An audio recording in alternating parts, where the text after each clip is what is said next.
This is Two Nerds and a Joke with Robert and Ernie. They don't always use social media, but when they do, it's MySpace. They are the least interesting men in the world.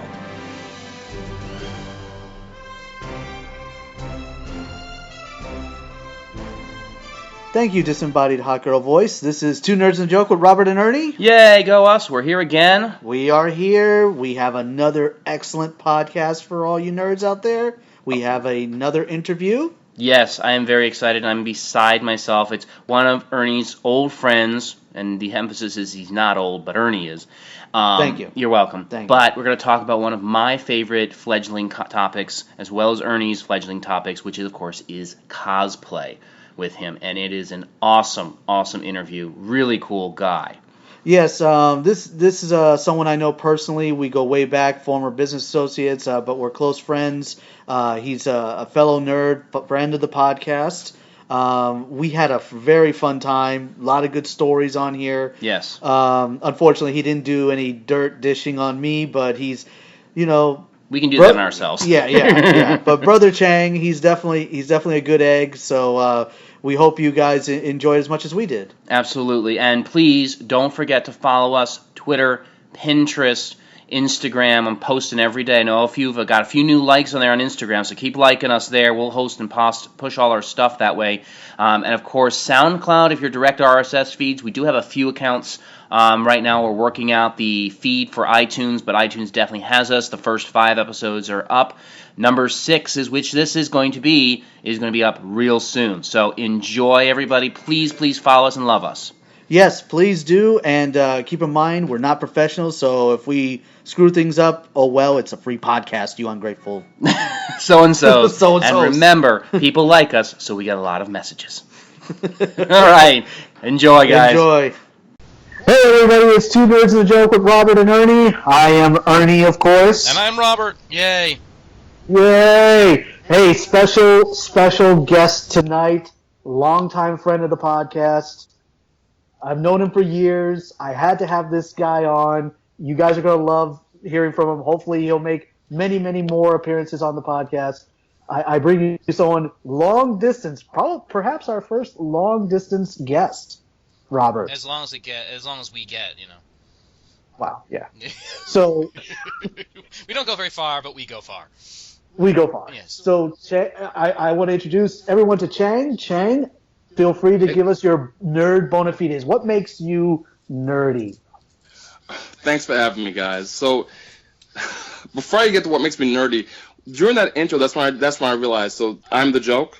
Is that the way it works? 2 nerds and him, the joke.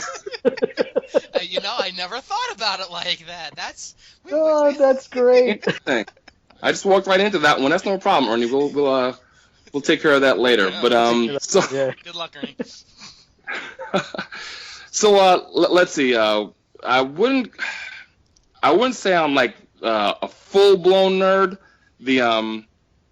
I guess in recent years, the word nerd or geeks has been blown up, and now it's sort of like almost like a it has a positive spin on it, I guess, right? Sort of. Sort of. It's like the hip thing. Right. So it's a fad. I guess for me, like when we were younger, my big things, of course, are comic books, the Saturday morning cartoons. There was a point in my life where my comics just vanished. I made a huge mistake, sold all my comic books for some jewelry for some chick who I thought was the one, super early age. And I'm sorry about that. And I guess, just life took over. But then later on in my life, I was completely done reading comic books. It was probably about 6 or 7 years ago. A buddy of mine from my job, who's also a nerd, but he's like huge sci-fi like I am, Star Wars, Star Trek, all the good stuff.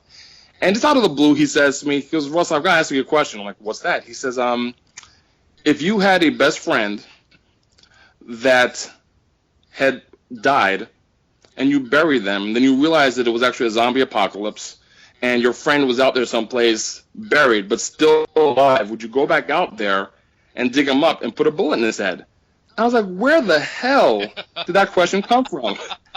And he's like, dude, man, I'm reading this comic book called The Walking Dead. Oh, And so from jeez. there it starts off. And I mean, we start reading it, and boom, for some reason, the Walking Dead comic book just sucked me right back into the entire world, not just the zombie side of it, all of it. And I picked up a few comic books, and I remembered how I actually picked up the graphic novels for Walking Dead, and just flipping through the pages, I'm like, man, I've got some old comic books up in the attic, and I went digging.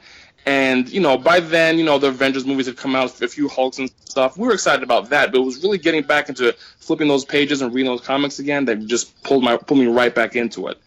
And my wife, who I guess she's a baby nerd.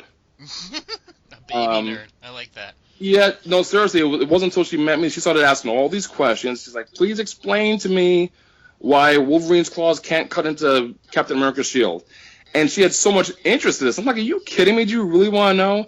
And she's buying all these superhero encyclopedias and stashing it around the house. So we're just like, we're back. It was like we're kids again. So That's awesome. we're back in the mix of it. Something else I'm kind of into, that same guy who asked me about The Walking Dead that got me roped back into that. We often talked about these conventions where grown folks get dressed up as comic book characters. And we would laugh at it. We would go online and we would just, you know, look at all these wild images of these folks, grown people, dressing up like superheroes, and we would just chuckle like, that is ridiculous. And one year, he said, you know, we should do it. Now, mind you, we're both well-rounded men.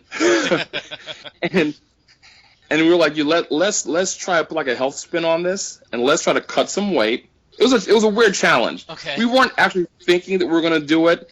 We were like, let's see if we can really get serious about our weight and dress up like two of our favorite superheroes. His was Wolverine. At the time, I thought it would just be cool to not just be my favorite, because my favorite would have been Colossus back then, but I wanted to do something that everyone wasn't doing. So it was I actually decided to do Clark Gladiator from the Marvel Universe. Okay. Nice. And he's the purple dude with the mohawk and the tights and the cape. Right. Good pull. Good pull. That's So, a random one, but that's good. Yeah. And they're like, really? She's like, you're gonna put on tights. I'm like, we're gonna do this. So for about 11 months, we worked hard at it. We were doing Weight Watchers, all kinds of stuff. Nice. And we got down to a weight. My wife was super excited. She decided she wanted to do Storm. Oh, wow. Old school Storm. That I was showing her John Byrne images of art of Storm. You're talking Uncanny X-Men Storm, right? Yes. Yeah. Right. So I'm like, that outfit, honey, that's what's gonna go down. That's good. That's good. That That's is good. Now, Yeah. luckily, her mom is like a seamstress. She's a wizard when it comes to the sewing machine, and that's sort of where the art, the craft of cosplay started to seep in, because we're getting closer to this event, and we're like, what are we gonna do? So I drew up some sketches. I'm not an artist by any means, but I drew up some sketches of what we wanted. Printed up some pictures from the internet and got her mom involved. Picked up some material, and we just started going at it. So, actually, make a long story short, we came up with two really good costumes, one for Storm, one for Gladiator. And mind you, this is our first convention ever. And this Dragon Con is pretty big, but we have no idea how big it is or what we're actually getting into. But we know that we've dedicated time to our health and to these costumes. We're going to go check this out. Sure. Yeah, well, without doing enough research, I learned the hard way that, your first year in, if you're not paying attention, it really stands out that you're a rookie. So we go out there, and I've got this awesome costume made for Gladiator. And actually, before we get out there, I put this thing on. I'm looking at it. I'm like, yeah, I'm not fit. I'm like, I don't care.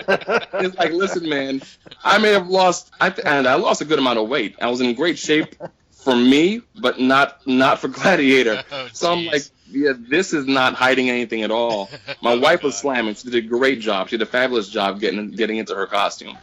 So I'm sitting there scrolling through the internet, and I see this image of someone who did a Deadpool, but they had airbrushed muscles all over their body. Nice. So I'm like, yeah, that can happen. So I started searching out for anyone with airbrush skills, whatever.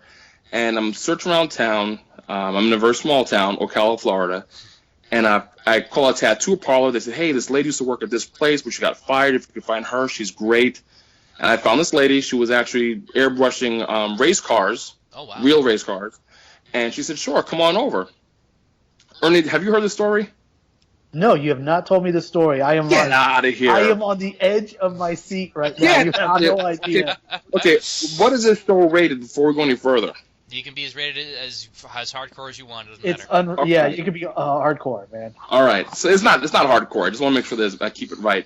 So I go out there with these red and blue pajamas on, and she's like, okay, let's see what we want. So she starts airbrushing the muscles on herself. I'm sitting there and I'm like waiting.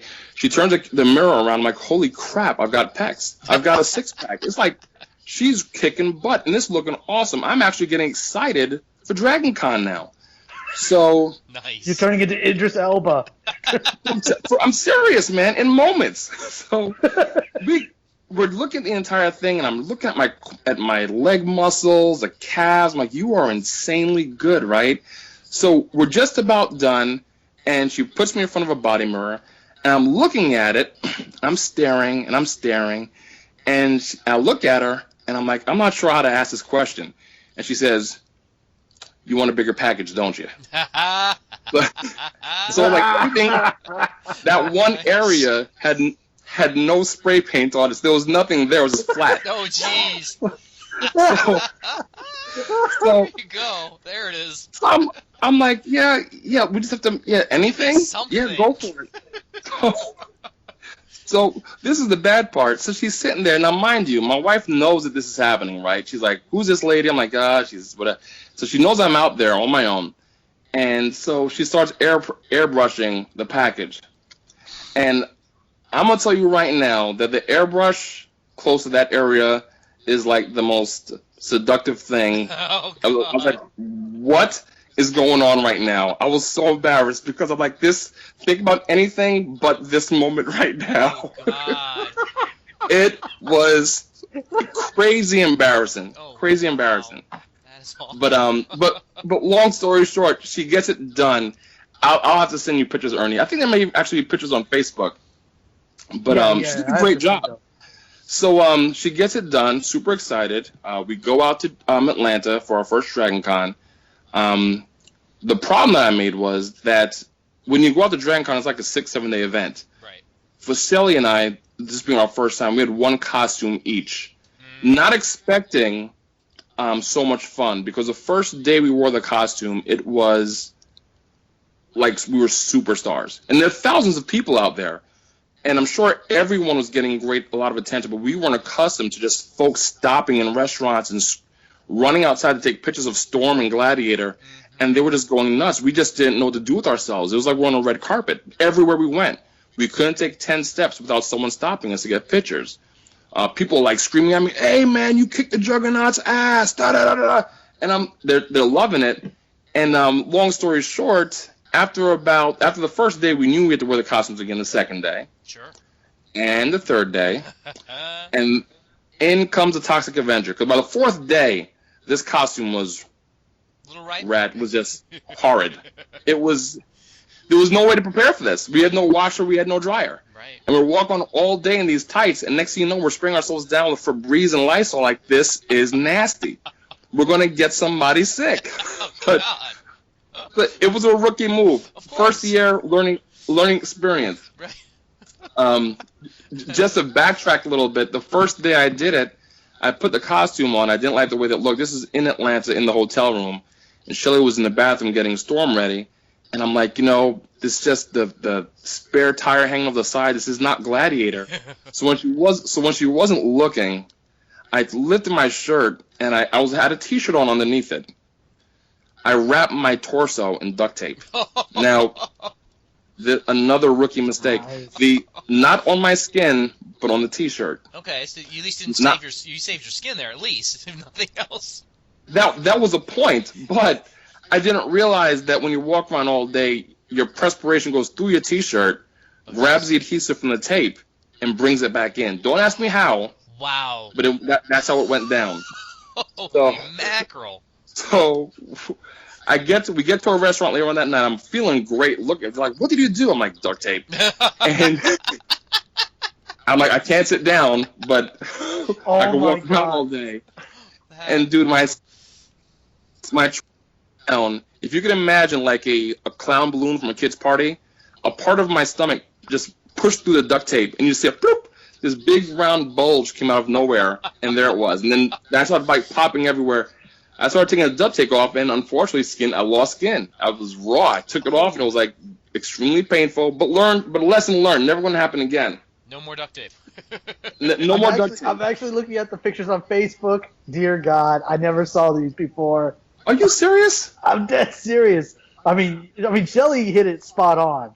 I mean, perfect storm. I got this is great. I don't know if there should be pictures someplace out there of the before and after the spray paint, because she really did a good job with the putting the muscles on there. All the muscles. Exactly. All the muscles. The cosplay from that year just turned into something big for us. And every year we tried to outdo what we did the previous year. And it got to a point where we were actually considering getting into a competition. It's very exciting for me because I love creating things and doing my wife up. If she wants to get in shape, she gets in shape without even thinking about it. And it's like I'll go through and find my awesome comic book character. Like, you know what, that chick is hot. That's gonna be my wife. And I'll start working on it. Putting different things together.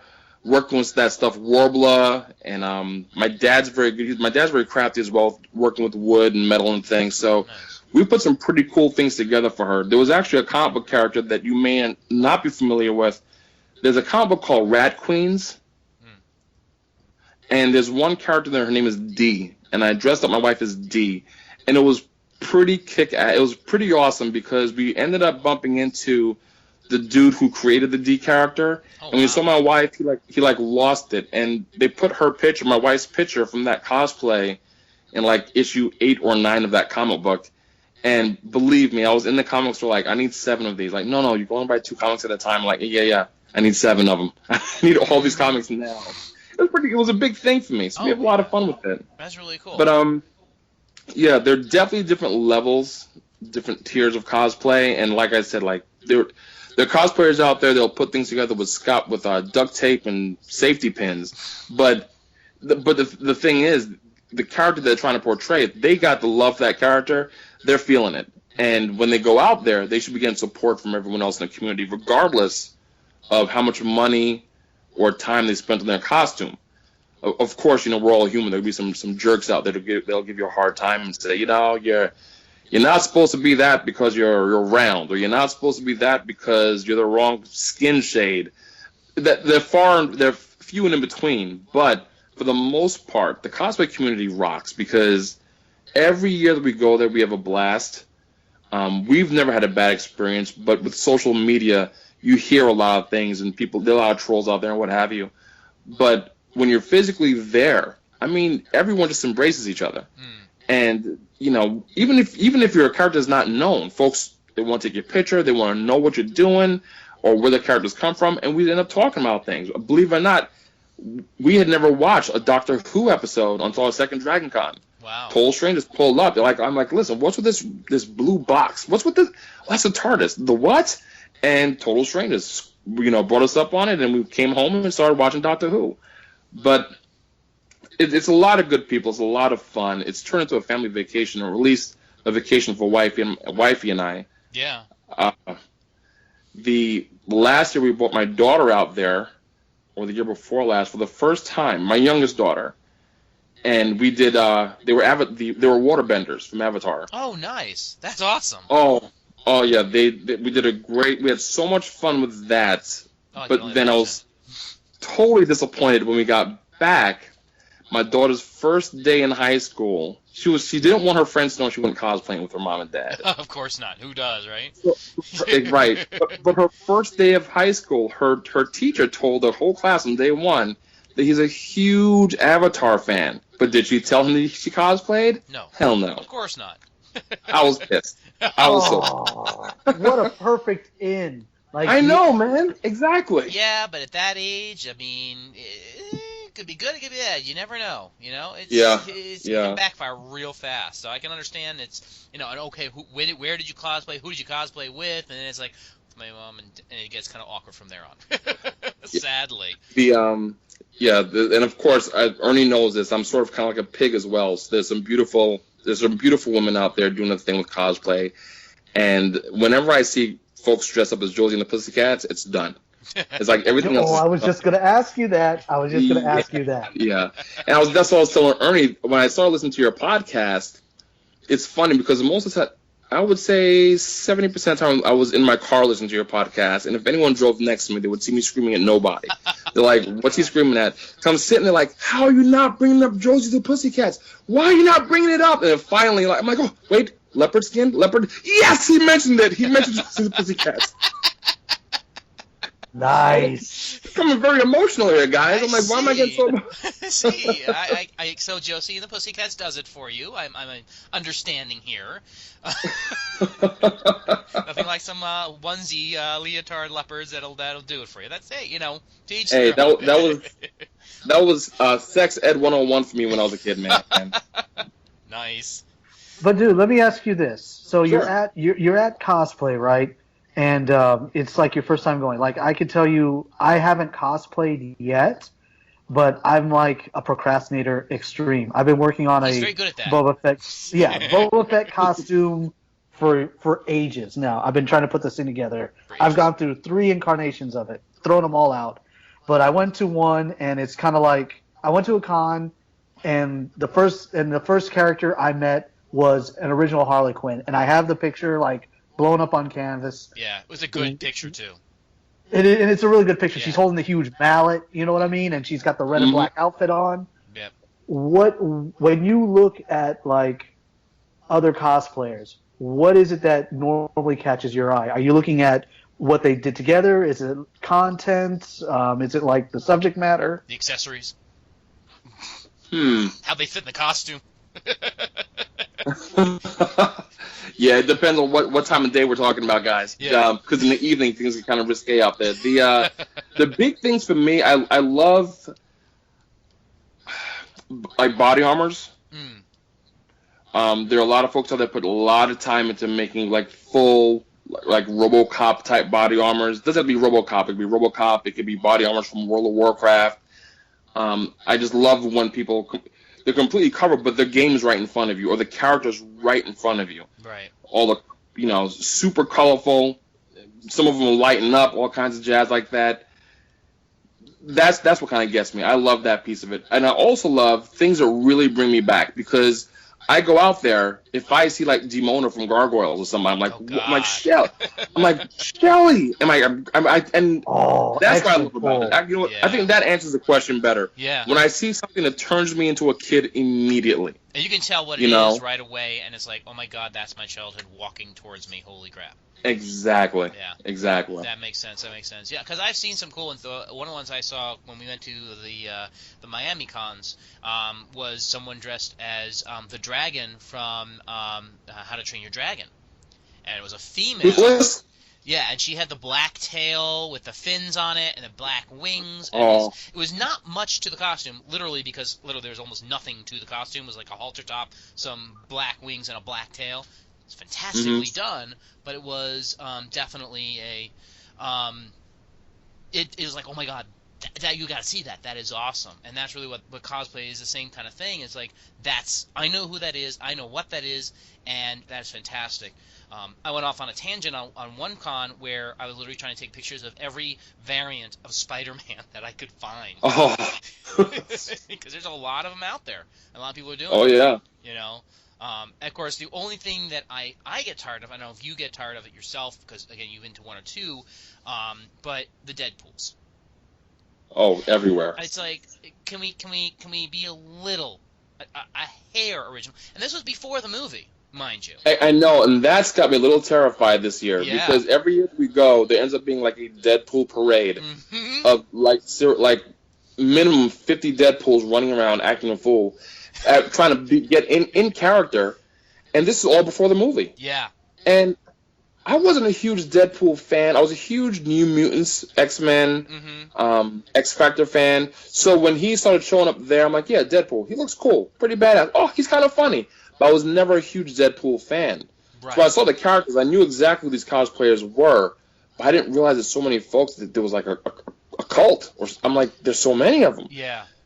So now that the movie's out, I'm terrified of what's going to happen this year. That is a big fear, and I know. And again, the thing is now that there's so many comic book movies and comic book stories out there, those characters are going to be it.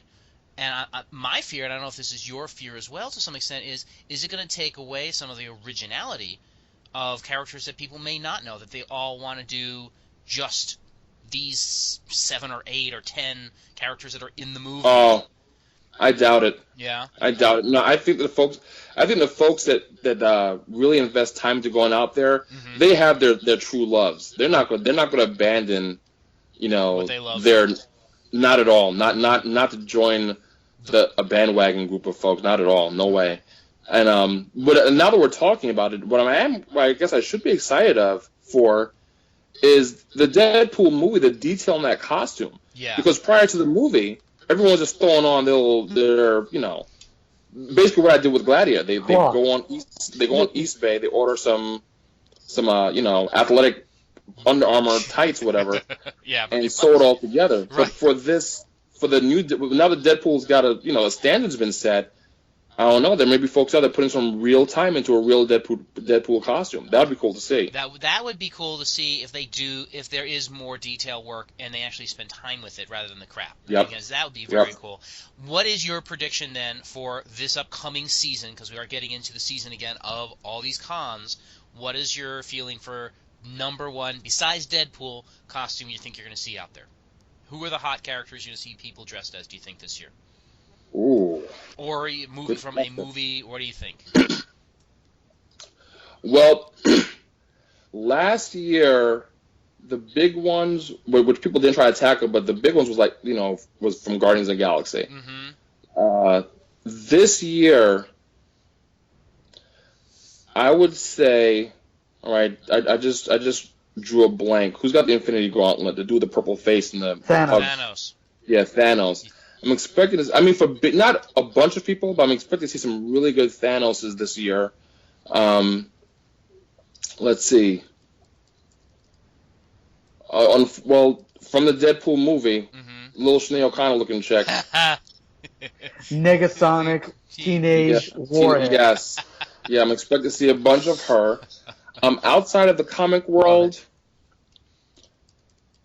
I'm not expecting much more from the zombie side of things. No. I think Walking Dead have done their thing. Yeah, I was going to say, is that going to be going away? I mean, the zombie, is that really...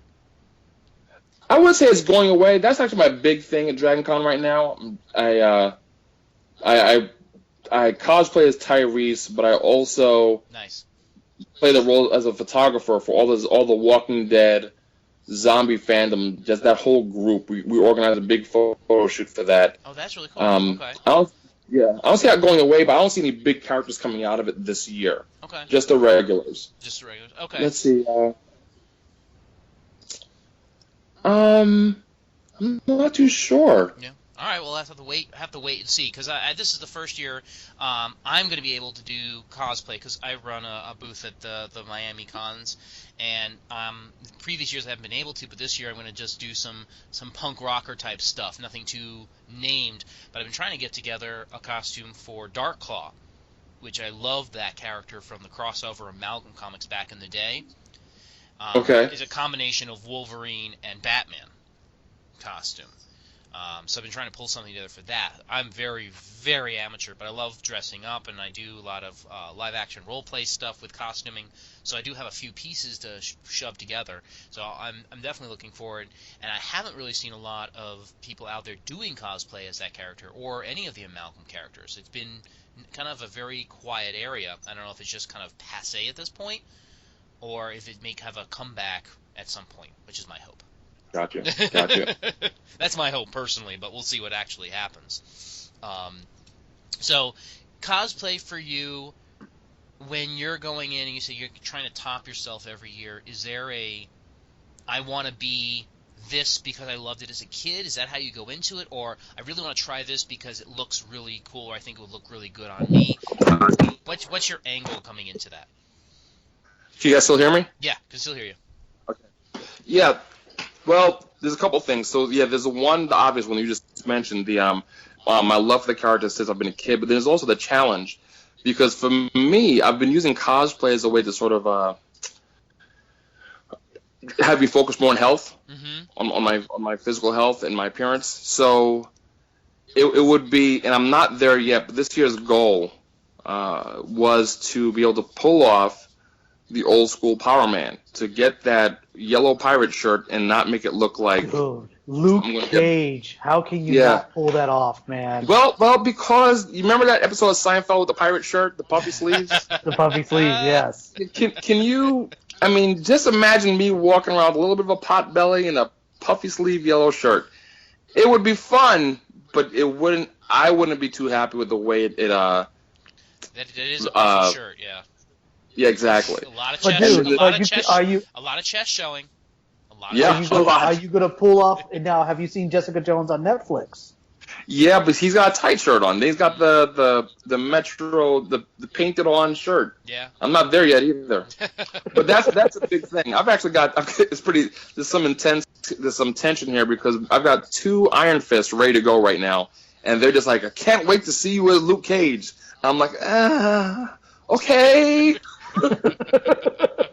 Nice. Well, to be fair, I've seen you pull off Darth Maul. Oh, really? It's a good old day. I've seen you pull off Darth Maul. Oh, really? That would be cool to see. That was, and that was my best costume ever, and that was before cosplay. That was just Halloween. Really? Yes. Oh, that's yes, awesome. Robert, when I tell you the detail on the face tattoo was there. Really? I mean, it was even down to the horns. Really? Piercing The horns were baked in the oven, shaped to my head. I shaved my head bald, glued them on. Wow. It was nuts. That's crazy. But that was so much fun. That's crazy. And key point, it was before cosplay blew up. Yeah. Wow. Yeah. I put a lot of work into that. And you know what I didn't do? I didn't buy that daggone Force FX double-edged lightsaber. Couldn't swing that. No. I loved it, but I couldn't swing $400 for a costume. No. Again, I still want one. Again, if you were going to make money off the costume, or if you were to use the costume more than once, maybe. Yeah. Well, okay. You know, what we'll try to do for you is we'll try to get Ray Park on. All right, and we'll try to get him to get you a dual-edged lightsaber. How about that? There we go. That'll work. That's awesome. That'll work. All right. Yeah. Any parting shots for our guest today, Ernesto, or anything our guest wanted to talk about? I know you had some issues with some of our shows up to now that you'd listened to, so I didn't know if you wanted to go into what. No. It's been a lot of fun. I want to ask you guys a question. So, besides, do you guys do a lot of reading of not comic books, but novels, what have you? I do personally. I have eye problems now, so I don't do as much as I used to, but I definitely have done a lot of novel reading in my day, yes. Okay. Not tonight, but my wife, during Dexter Shelley, finished her first book. Oh. I'm excited. What kind of book? See, I'm not a big reader. Okay. It is a sci-fi fantasy romance thing with different races of people. It's everyone that's read it so far, which is about 4 or 5 people, they loved it. Oh, really? And they're ready for more. I read the first draft of it. I'm not a big reader. Okay. But yeah. One of these days I'll get her to call on to talk to you guys about it. Yeah, that would be awesome. Yeah. Plug away, man. If you know the name, or how can people get it? Do you know, or is it published yet? Or? No. Okay, so we're just starting. That's a road she's got to cross. It's ready for publishing. She's not ready to let her baby go yet. Yeah, it's a hard thing to do. Believe me, I have a few books on the burner myself that I've written, and I haven't done diddly with them yet. But they're just sitting there, ready to go, sort of. So I understand where she's coming from with that. But yeah, definitely let us know. We'll definitely plug her in the close of the episode. Okay. All right. Sounds good. All Sounds right. good. I do have a parting shot for you. Go for it, man. As far as movies go, Yes, sir. BVS. Why are you gonna do this to me, man? This is like I gotta ask this is like Rocky pulling Mickey into the ring with no gloves on and saying, "Let's go for a few rounds." Yeah, I'm not. Okay, so what about the movie? Go for it. All right. So I watched it first before Robert did. Yes. I didn't spoil it for him. Someone Thank spoiled it for me. All How right. do you Someone spoil spoiled that it. movie by telling you what? He basically, the guy who saw it hours before I saw it, basically told me, "What's the one thing in the Superman mythos that is bigger than everything else? What's the biggest thing in the Superman mythos?"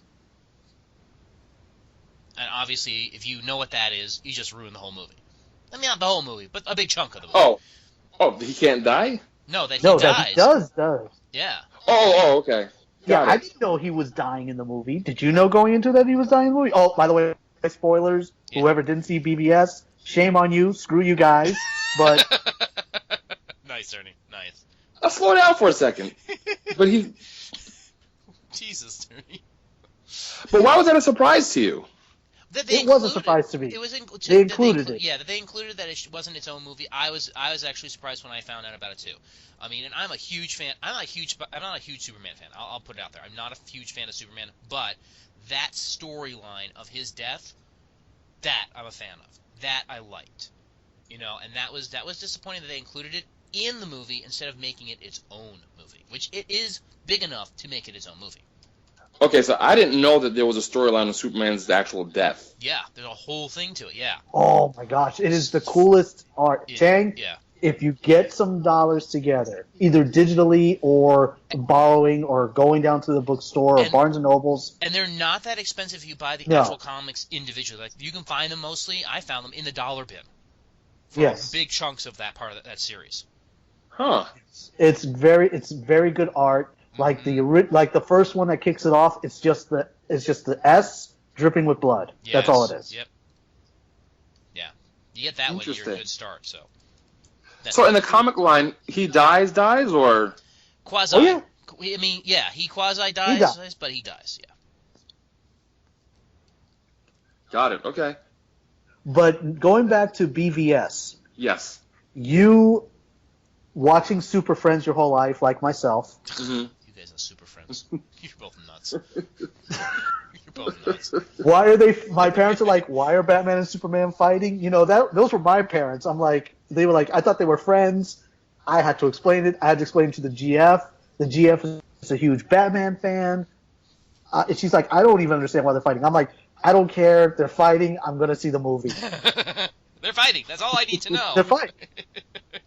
So I want to get your take from your point of view when you saw leading up to the movie. How amped up were you? Okay, this is my sad story then. So knowing that I'm a Marvel guy, Yay. right? If I'm going to accept anything from DC, it's going to be from the Batman line. And I think, Ernie, I really think you may have been the person that turned me on to the Dark Knight Returns Frank Miller thing. Yes, I was. Right. So Of course you were. I read Of course. that, and immediately I was like, whoa, something just propelled DC like straight to the top for me. Now I didn't go dive into the rest of DC Comics. That was the comic. That was it for me. That storyline floored me. Not knowing much about Batman Superman's history, just reading that fresh floored me. I was in love with every last bit of it. So when this movie was coming out, I saw the armor that Batman was wearing in the trailers. I'm like, oh yeah, this is it. Nothing else matters this year. This is it. And I was fearful that they would stray too far from the book, but it's kind of weird. I watched the movie, and there were 2 or 3 parts they took directly from the comic book that I almost jumped out of my chair and like screamed because I was so happy for those 2 little lines that came from the book. I was disappointed though with the movie as a whole. Yeah. I was disappointed. I hate to say it. I know that a lot of folks were disappointed, and a lot of other folks are like, how can you be complaining? It's just a comic book movie. Da, da, da, da, da. I was disappointed. The book was incredibly insane. The movie, didn't do it for me. The part where Batman had his foot on Superman's throat, I was like, yes. And when he said Martha, I was like, what? And that part got me. That did catch me off guard, and I loved that part. There were too many pieces of the movie that just wouldn't grab me. I didn't like the Wonder Woman fight scene with the freaking monster they created at the end of the movie. I just wasn't feeling troll. Yeah, right. The cave troll. Exactly. And so there's this awesome scene going on. I'm just not getting it. There was also something else with Lois Lane diving into the water to get the spear with kryptonite on it. Yeah. Turned me off. I'm like, this is not doing it for me. And I was excited for the movie. I really was. I am a Ben Affleck fan. I prefer Christian Bale out of all the Batmans. He's the one that kind of got me. Yeah. He Ooh, was good. Yeah, I'm sorry. Michael Keaton. Michael Keaton. Listen, he had the title for a long time. Trust me. He's like when the part where Michael Keaton was facing off with Jack Nicholson, not as Batman, and he's like, you want to get nuts? Come on, let's get nuts. I was like, yeah. Yeah. But that was it. That was it. But so I was excited for Ben Affleck because I heard he was a huge Batman fan, and I wanted to see somebody put their heart into it. That's what got me really excited. The fact that he was this whole storyline, he just loves the Batman story. So I was excited for it. He did okay. I wasn't like wowed. Exactly. Yeah, I felt. He didn't destroy it. What about the Go ahead. concept? What about the concept that they may have just crammed way too much into too short of a movie that they could have spent more time? That's part of it. That's part of the reason why I was that whole fight scene at the end. I was kind of like, I feel like it was way too much going on. Like, do we need all of this right now? And yeah, I feel like there was way too much information in there. Yeah, and that was my major thing too. I think, and I think that's a big thing for a lot of people is that they didn't. It wasn't a bad movie. It wasn't badly done. They just tried. And again, I'm going to say it again. I know Ernie hates when I say it. They're trying to play catch up to where Marvel is already in their universe story, and they're not taking the time to build out the characters and make you want to care about them in the same way. And people care about them because people love Batman, people love Superman already from what they know, but these are variants in my mind of the real characters in some respects, and you gotta get the feels for them a little bit before you can just start killing them off. And you know what, Ernie, you've got the feels for DC big time, so that's why it's hard for you to accept this. But you, my friend, you're drinking the water. You got me super amped up for the introductions of the new characters coming out. The guess who's coming? Guess who's coming? Just wait till you see it. Wait till you see it. And I was like, when it actually happened, when you put that flash drive in, and you saw Aquaman doing his ducky lips and his selfie poses, and his hair's flowing left and right, I'm like, what? What's going on here? I wasn't floored by that either. Yeah. Yeah, and they it's not like DC doesn't have the background. They have the experience.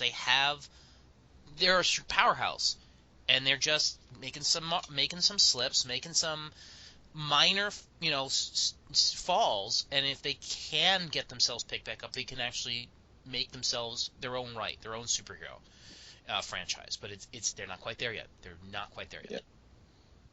Oh, that reminds me. We asked about my cosplay thing. That's the other one, Cyclops from DC. Oh, really? Yeah, that's my Wait, you mean Cyborg? Cyborg, sorry, Cyborg. Okay, see, Cyclops is one too, so I wasn't sure where you're going. You couldn't do either. No, sorry, Cyborg. Thank you, Ernie. Thank you. Cyborg's You could pull off Cyborg. Mm-hmm. You could. That when I cross over, when I get to the next tier where I'm actually working with materials to look like metal and moving parts and lights and gears and things like that, it's gonna be all about Cyborg. Nice. It's gotta be. That'll be awesome. I'll look forward to seeing those pictures. That's for sure. Well, my thing is, I think when you look at like the movies that are coming out, right? And I did amp you up for like the heroes that are going to be making an entrance into like the cinematic universe. I personally like the stories of the DC heroes. Like, I don't know if you watch Flash on TV. You know what? I don't. I'm gonna tell you what. I'm hearing such great. Flash is one I'm gonna start watching. Oh my God. But hear me out, man. And I feel bad about this. Someone like, listen, you gotta watch Green Arrow. You gotta watch Green Arrow. I gave Green Arrow 3 episodes, and for some reason it didn't catch. So from that point, it was my bad, but I just didn't give any of the other DC shows a shot. Now Flash, and my brother's also a Marvel guy. He loves Flash. He's gone back. He's watched all the Arrows. He's like, Russell, you gotta watch these. I'm like, freaking, it's DC. He's like, Russell, you gotta watch these, man. Flash is insane. So I've got to give it a shot, but I don't know anything about him.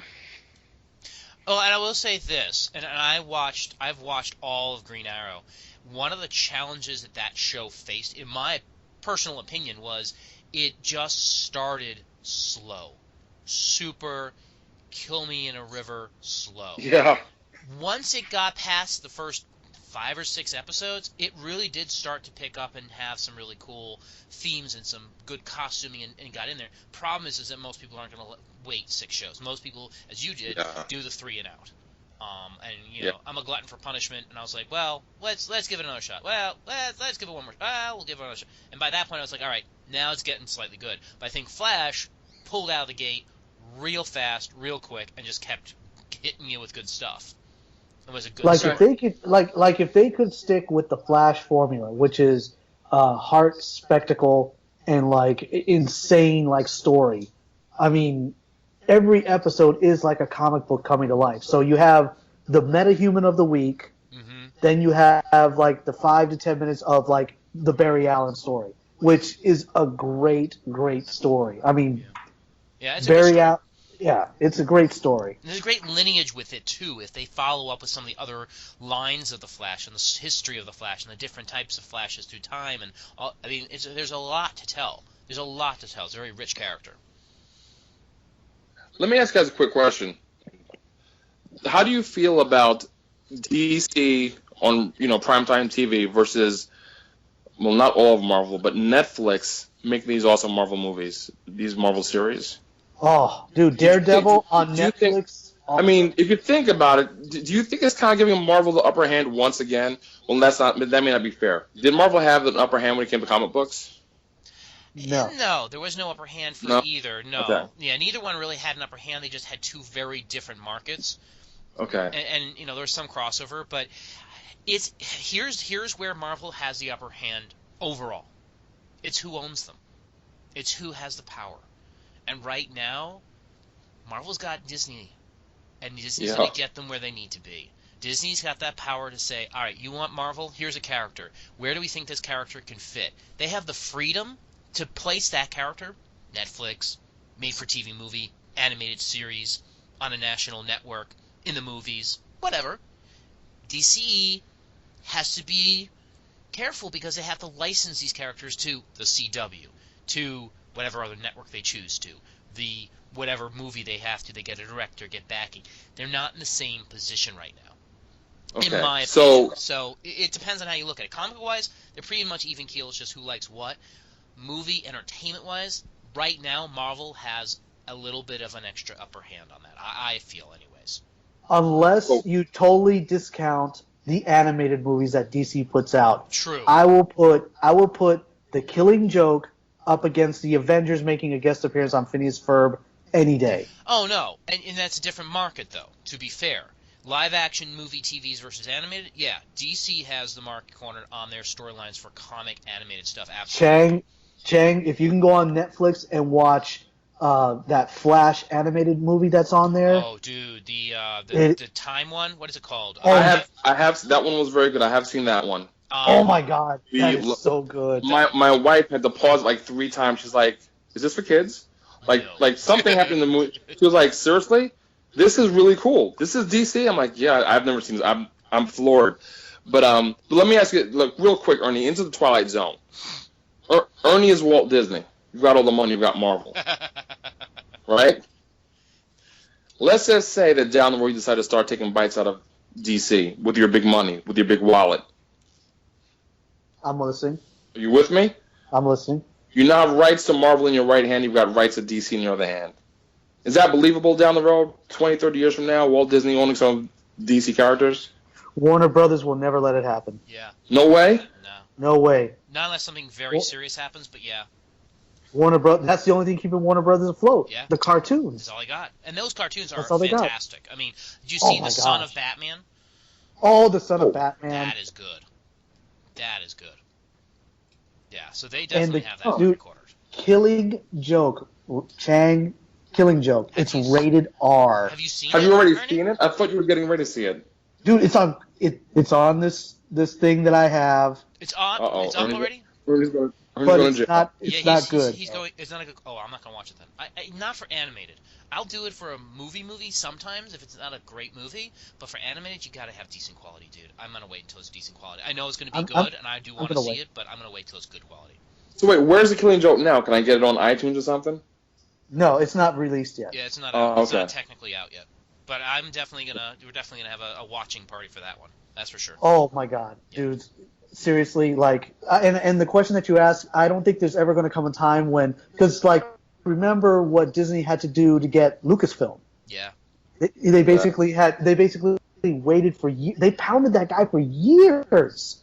They were just like, he's like, they're not for sale. They're not for sale. And they were like, give us a ridiculous number. And he said $2 billion. They said, do you want that in 100s? They knew what it was going to do. They knew what they could do with that. Oh, yeah. Dude, if I had to. And you know what? Oh, and get this. This is what I just heard. Apparently, he's taking that money and he's making movies that nobody will ever see. What? He's making movies for himself. What? Someone's going off the deep end. Yes. George Lucas, who owns half of Marin County, all right, has his home is like a big movie studio, right? I believe it. Yeah, I believe it. Yeah. Skywalker Ranch, he never has to leave there to make a movie. People come to him. Apparently, he's made like 5 or 6 movies at this place, and they'll never see the light of day because he said, "I'm making movies just for myself. No one will ever see these." And these are full blown like Productions. $100 million productions. It's crazy. My precious. Dude, he's turned into Gollum. That'd be great. I'd love to see that meme. That would be fantastic. I'll do my George Lucas impression. You ready? Oh God. I'm going to make movies that only I am going to see. It's just technically experiment. We're doing eyelash technology, and You're ridiculous. You're ridiculous, sir. All right. I think put a little bit of Yoda into that one there, Ernie. Yeah, a little bit. A little too he much. does sound a little bit like him, though, doesn't he? He made him sound like a freaking Muppet. It's awful. It's awful. More lightsabers. Oh, man. We need to have brothers and sisters making out in space. Brothers and sisters. Great, now he's Dustin Hoffman. Oh, man. Well, I must say it's been a true pleasure having you on with us today, Chang, and this has been fantastic. It was fun, guys. Absolutely. We're definitely have to do more of this. Send more pictures when you get your costumes ready for the next con. Please. Oh, we'll do. I'll love to see that. And I think we're good for a wrap there, Ernie. What do you say? Yeah, friend of the podcast, Chang. Thank you again. Hope to have you on. Maybe we'll have you on a panel. Don't know if you heard on a previous podcast, we're talking about doing like a watch party. We're thinking Star Wars Holiday Special. Don't know if you might be interested in it. I think it'd be a lot of fun. That's ridiculous. Wait a minute. Wait. Stop. Wait a minute. Star Wars Holiday Special? Oh, it's awful. Yes. It's horrible. It's from back in the 80s. It is. Okay, wait. So I know what it is. I've got to tell you a quick story on this, Ernie. You're not going to believe this. No, seriously, you're not going to believe this. You ready? I'm ready. Out of all the badass things I did when I was a kid, my parents punished me for all kinds of stuff. At one point, whatever year it was, I forged my dad's name at school. I got busted. That weekend, that Star Wars Holiday Special showed on TV. I was not allowed to watch with the family. So they all went to the basement and watched this show. I sat at the top of the basement stairs. I'll never forget this. This is burned into me. This is a punishment that outshines all the ass whoopings. I sat at the top of the basement stairs trying to hear what was going on down there in this movie. I never saw it. When it was finally done, my younger brother came upstairs and I was pretending to be sleeping in bed. And I wake up like, Steven, what happened? What happened? Tell me anything. And he was like 3 or 4. And he was like, I saw Chewbacca's family. And I was like, Chewbacca has a family? So I had never seen this at all. So I just found out the other day that my coworker actually has a DVD someplace in his garage. But then he told me this actually on YouTube. I should go watch it on YouTube. I have yet to see this. Yes. He said it's horrible. It's awful. It is unwatchable, but we are going to watch it. Yes, absolutely. All right. I'm afraid to now. All my life I've wanted to see this, and now I'm hearing it's so horrible. I'm afraid. I'm not sure if I want to see it. Dude, you got to see Princess Leia all coked up, man. You got to see Princess Leia on cocaine. Wow. Oh man! All right, well, we'll definitely call you when we're about to do that one for sure. Ernie, I'm toast. How about you? Yeah, this turkey chili's barking at me now. So. All right, guys. Thank you so much for coming on, and we'll definitely have you on again. All right, take it easy. Thanks for having me. All right, have a good Thanks night. a lot. Bye now. Peace out.